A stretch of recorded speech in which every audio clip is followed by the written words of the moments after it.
Čau! Mani sauc Krišs, un es esmu tehnoloģiju blogeris. Es interesējos par dažādām ierīcēm, interneta pakalpojumiem un, protams, arī par sociālajiem tīkliem.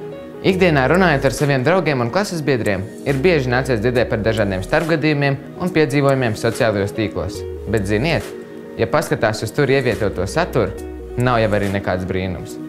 Piedāvājam savu video blogu Interneta noslēpumi atklāti. Tēma šoreiz – sociālo tīklu izmantošana. Kā blogeris esmu ticies ar vairākiem zinošiem cilvēkiem un apkopojis virkni interesantu viedokļu un padomu, ko mums katram ir vērts zināt, komunicējot sociālajos tīklos. Pirmais svarīgākais secinājums. Internetā ir tie paši noteikumi, kas uz ielas. Jo savā ziņā interneta vide ir kā viena liela pilsētas centrālā iela. Milzum daudz svešinieku, un ar tiem es un daži mani pazīstamie. Bet, diemžēl, daudz par to aizmirst.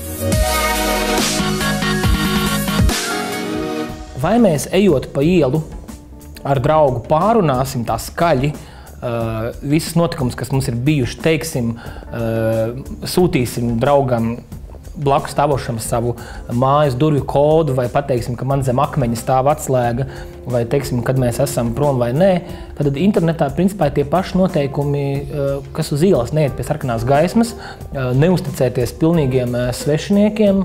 Dzīvošana un uzturēšanās sociālajā vidē un sociālajos mēdījos, viņi mūs lielā mērā ir atbrīvojusi, atslābinājusi. Agrāk nekad nāc darījis tā, ka es izprintētu ballītes bildes, ietu uz ielas un svešiem nepazīstamiem cilvēkiem rādītu, re, kā es te piekdienā, sestdienās atpūties. Bet tagad mēs īpaši neiespringstot publicējam tīklā bildes, video, un tad, kā saka Artūrs, pilnīgi netīšām varam nopublicēt arī kaut ko slepenu. Informāciju, ko citiem pilnīgi noteikti nevajadzētu zināt.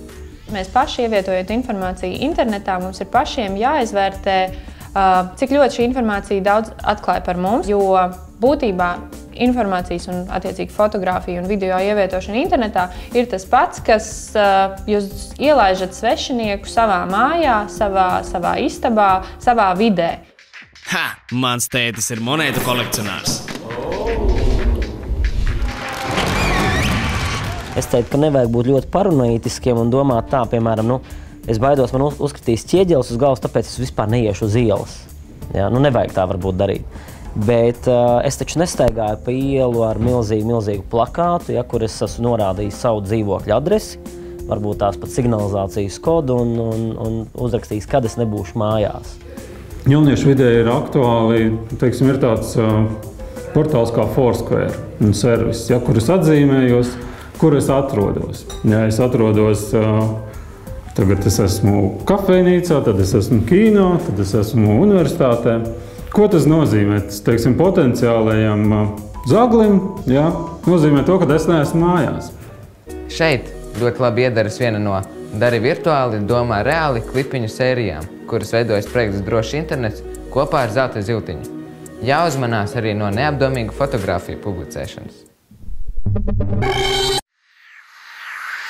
Man patīk, ka man pievērš uzmanību. Tāpēc manos profilos ir diezgan daudz pikantu bilžuku. Kāds dažus no tiem bilžukiem ir ielicis arī citā portālā. Diemžēl tu tos nevarēsi redzēt, jo tur ieeja ir no 18.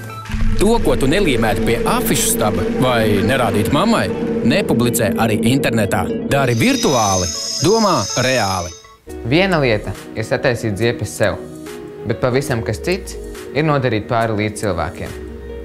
Interneta vidē esmu novērojis, ka apsaukāšanās un nejauki komentāri ir bieži sastopami jauniešu vidū. Kāpēc tā? Piemēram, ja es kaut ko daru un saku otram cilvēkam, ir viens likums. Ja es tieši aci pret aci otram cilvēkam kaut ko vai pasmējos par viņu, vai izķēmoju viņu vārdus, vai apsaukāju viņu tādos spēcīgos vārdos, vai nievājoši kaut vai pa viņu izsakos, ar ko es riskēju? Es riskēju ar to, ka es vienkārši izsakoties, es dabūšu pa muti. Ja? Respektīvi, ka otrs uzreiz nekavējoties sekos pretreakciju. Bet šajā virtuālajā vidē šī pretreakcija neseko. Es fiziski nesajūtu neko no otras puses. Un līdz ar to dzīvojoties pa otru vidi, nepierod ikdienas situācija, nepiespiež domāt par to, kā to uztver otrs cilvēks. Dace ir ļoti zinoša psiholoģe, un mani patiesi uzrunāja viņas saprotamie skaidrojumi par jauniešu uzvedību internetā. Un viņa no sirds aicina: nedari internetā to, ko tu nedarītu reālajā dzīvē. Kāds nejauks foto vai komentārs par kādu draugu sākumā var šķist smieklīgs, bet rīt vai tālākā nākotnē tā var izaugt par nopietnu problēmu, jo internetā ievietoto saturu tu nevari padarīt par nebijušu. Cilvēki joprojām nav sapratuši, ka nav iespējams internetā noslēpties, ar vienkārši izdomāt segvārdu un kaut kādu troļu bildīt un rakstīt visādas sūdzības. Mēs sastājam aiz sevis lērumu informāciju, sākot ar IP adresi un beidzot ar dažādiem citiem parametriem, pēc kuriem mūs var izsekot. Kā teica viena knapa darbiniece, mēs jūs tāpat atradīsim, jo policija prot un spēja sameklēt šos kaitniekus. Vienīgais princips, kas te darbojas, ir jāuzvedās līdzīgi, ka cilvēks darītu to uz ielas, citā sabiedriskajā vietā, ka nedrīkst ne lamāties, ne draudēt, ne izplatīt nepatiesu informāciju, nedrīkst pārkāpt sava drauga vai citas personas intereses un tiesības.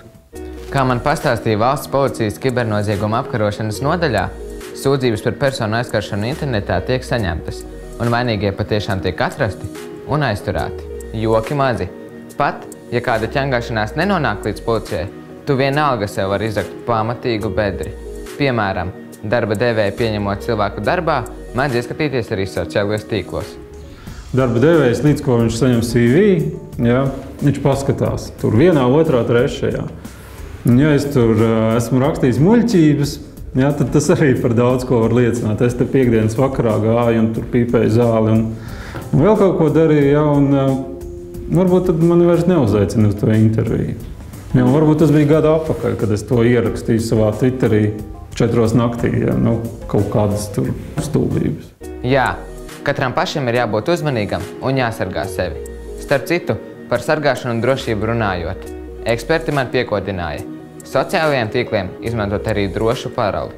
Ļoti bieži cilvēki izmanto vienu un to pašu paroli visiem saviem kontiem. Tā attiecīgi atkal, ja viens konts netīšām tiek nopikšķerēts, tad izmakšķerēta tā parola kaut kādā veidā, tad šis te noziedznieks var pārbaudīt, vai tik nav viena tā parola visiem kontiem dažādās vietās, un bieži atklājās, ka ir. Viens no ieteikumiem ir pavisam vienkārši, kad jāveido garas paroles. Garu, teikumus.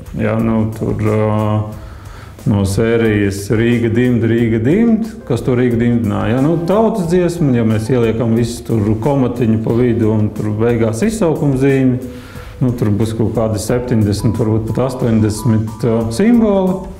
Tāpat laikā atcerēties var vienmēr, hakeris tādu neuzminēs, un tas būs ļoti droši.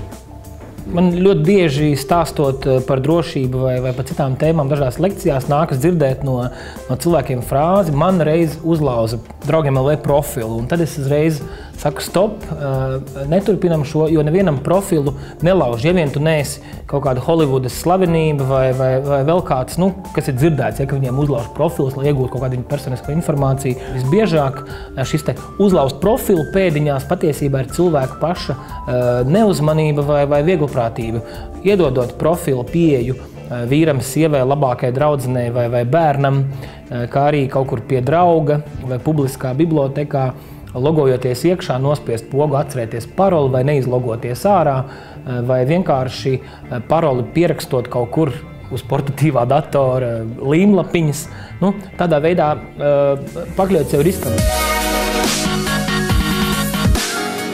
Šis bija videoblogs Interneta noslēpumi atklāti par sociālo tīklu lietošanu. Galvenais – internetā uzvedies tāpat, kā uz īstas ielas starp īstiem līdzcilvēkiem. Neizbļaujam visiem pieejamu privātu informāciju, neapbižojam citus, jo tā varam radīt problēmas gan otram, gan arī paši sev, un, protams, lietojam arī drošas paroles, par kurām nestāstam citiem. Surfo droši!